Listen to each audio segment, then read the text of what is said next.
Ministru Administrasaun Estatál na Komisaun Funsaun Públika, a apresentação do Konsellu Ministrus konaba relatóriu Auditoria do Patrimóniu no Rekrutamentu Forsa Traballu e RAEOA.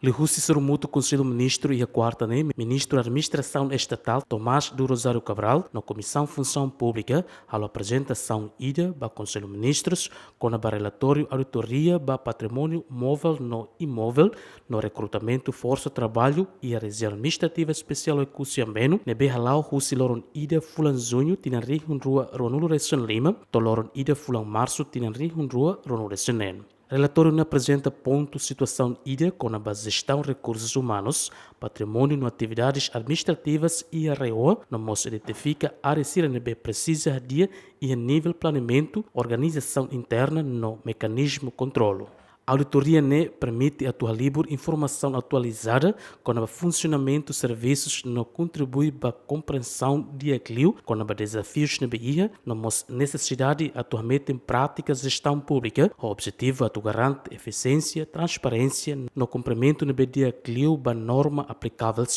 Derek Jimenez, bem-vindo Jimenez, GMN.